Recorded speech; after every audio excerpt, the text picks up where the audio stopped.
Hi Libra, my name is Audrey Alison. Thank you for joining me for your February 2017 Astro Tarot forecast.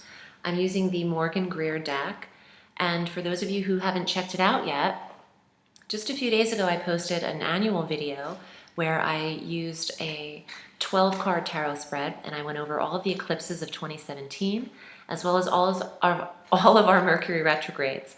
So please check that out when you have some time, and I'll be shuffling this deck while I go over the forecast. Let's start, because on the 3rd of February, we have a Venus transit. Your ruling planet enters the sign of Aries, which is your polar opposite. So Libra, this is huge for romance.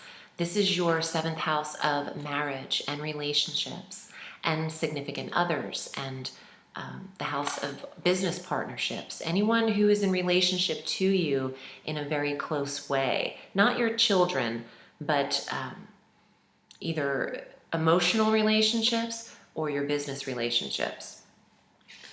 So, here are some dates, because it's all over the place with Venus. She's having an extended stay in this sector for you, Libra. So for those of you who are looking for love, this is the year. You've got Jupiter in your sign as well. So this is some magnificent, literal, magnificent energy, because that is Jupiter in your marriage sector.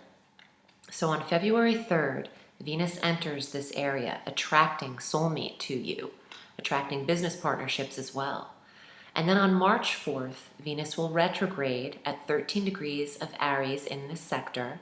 So there's a review of the relationship from March 3rd through April 15th. Now, Venus steps out a little bit of this marriage sector in Aries and goes into Pisces on April 4th through April 28th.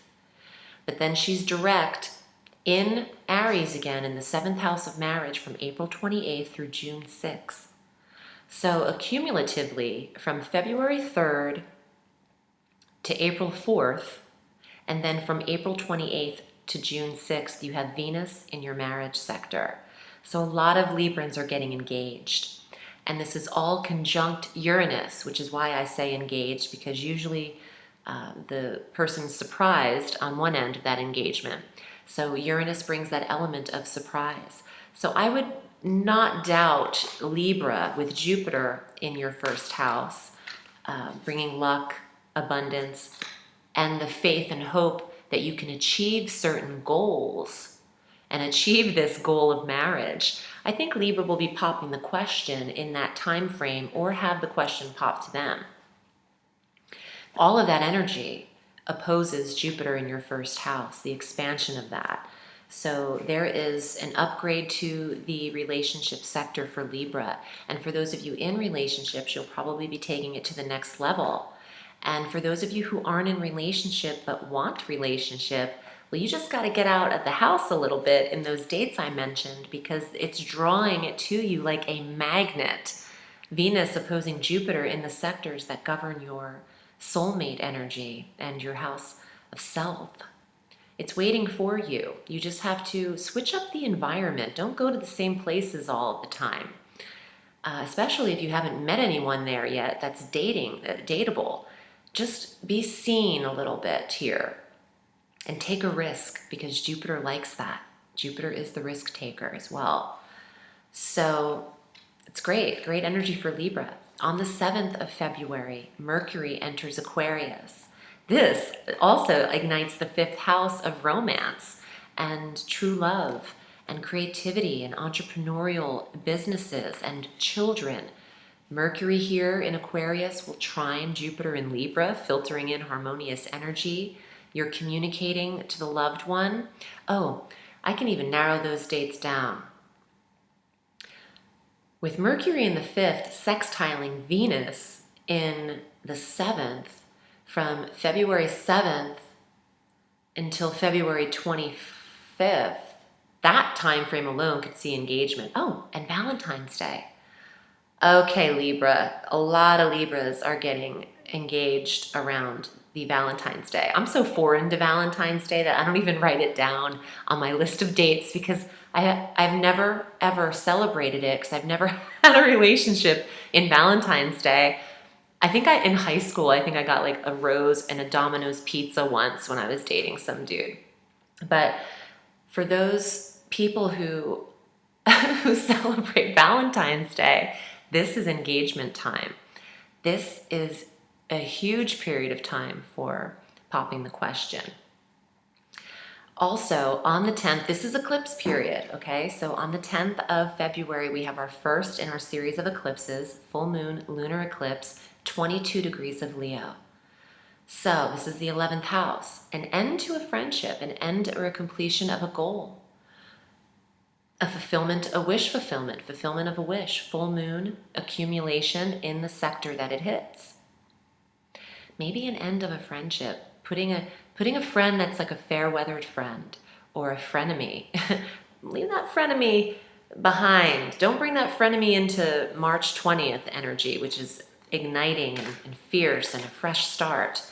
So put some closure onto some relationships, not significant other relationship, but the 11th house of connections. Maybe your dues or subscriptions are up in a certain club and you're not renewing them come mid-month. Now on the 18th, the sun enters Pisces, and on the 25th, Mercury follows suit, entering Pisces in the 6th house of health and well-being. Yay! I like this, Libra. You're feeling great. The rest of the month, you're healing. You have the sun conjunct Mercury, followed by the new moon solar eclipse on the 26th of February at 8 degrees of Pisces in the 6th house of health, well-being, daily routine, regimen, and structure. New pets, too. Yeah, new pets being eclipsed in on the 26th or so in the 6th house. For those of you wanting them, that's the time to do it. They could even show up on your doorstep. You know, some animals, the familiars, the animals that come to you in this life, I had so many of them when I lived in California.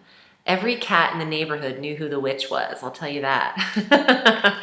Because, you know, animals are drawn to empaths too when they know that they will be rescued or helped or at least healed or moved on to their path. So I'm not saying that they're really drawn to only people who are empaths, but you could see a little animal in the neighborhood just be eclipsed in, and you're the person that needs to show up to the plate and handle them. And the whole month, Jupiter is retrograde from the 6th of February through June 9th.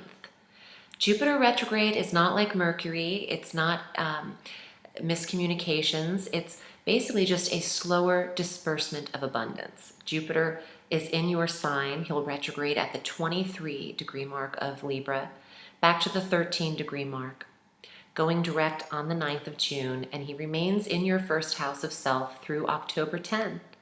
So enjoy it. Enjoy, Libra. It is your year of expansion. It is your highest year of development in a 9-year cycle, and also in a 12-year cycle. Libra is one of the signs that's starting a 12-year and 9-year at the same time cycle because of the numerology aspect and also just the astrological Jupiter transit in the first house that only occurs once every 12 years.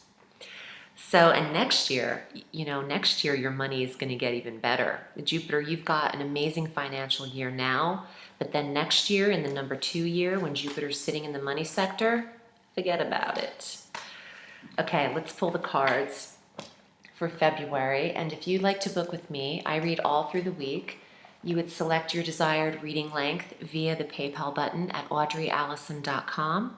And I'll get back to you in a day or two in an email, and we can set it up. All right, Libra, first card, 3 of Wands. Your ship is coming in. There's replenishment, a new wave of reinforcements with this card. Beautiful card. It's a fire card. He's looking to the future. This guy is looking at the ships coming in ahead. And I say ship because in my alchemical deck, it has a boat on it. And it's one of the 2 cards in that deck with the 6 of Wands, or 6 of Swords and the 3 of Wands have ships. So I just remembered that. So when I say that, I say the ship's coming in. Look at here, strength. This is the sun conjunct Mercury in the 6th house of health, well-being. You are getting stronger. your new moon solar eclipse at 8 degrees of Pisces in the 6th house of health. This is a major arcana card, an amazing card for strength, well-being, and health getting better. It's upright. It's also the sign of Leo. It governs Leo in astrology. Ooh, King of Rods. This is a fire sign energy. This is a man of action. This is an Aries, Sagittarius, or Leo. This is an authority in creative endeavors. The King of Fire is also the master of feelings. Oh, you see how he's giving that wand to her. Maybe Libra is being the one doing the engagement, be asking the question. He's handing over his torch. Oh, for those of you Librans who have male children, I got this image of you handing this down to the oldest son, or the highest, hierarchy. Okay, so there's like some kind of order happening in the family. Maybe you're handing down, look at all this fire. You're handing down a business. Maybe some of you are handing over your business to your eldest son. I say business because fire is the entrepreneur, and you've got 3 of Wands, which is fire, Strength, which is Leo, which is fire sign, and then King of Rods, which is fire. Handing over this creative endeavor, passing your torch, passing the baton. Yes. Ooh, now you've got a King of Cups. Now you've got Scorpio, Cancer, Pisces, male. Some of you Libras have to choose. Yes. Why narrow your options? There's a few interests out there. Maybe some of you female Libras have a male fire sign and a male water sign to choose from. There's another card, your last card.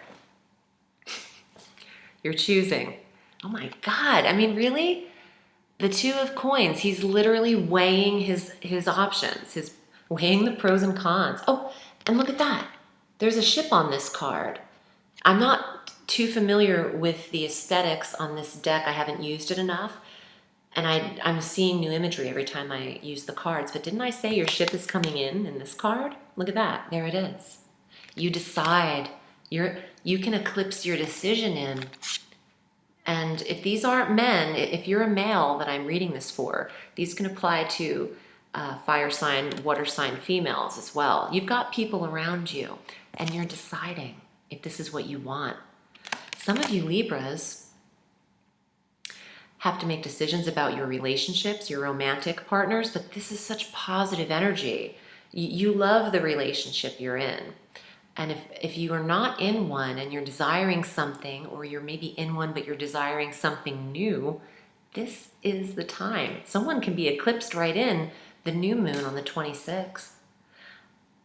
And you don't have to make your choice, I think, until March 20th. I use that date as my catalyst date because that's the date of initiating action and decision. You don't want anything that's not working for you, anything kind of gnawing at you, Libra. You don't want that coming into March 20th forward. And this is such a Libran energy too, weighing those coins, what's working for you, what isn't. I think, Libra, you're going to be fine. It's better to have more options than none. Lucky you. I'm wishing you a beautiful February. I hope this was helpful. Remember, the sky is limitless, so reach for the stars.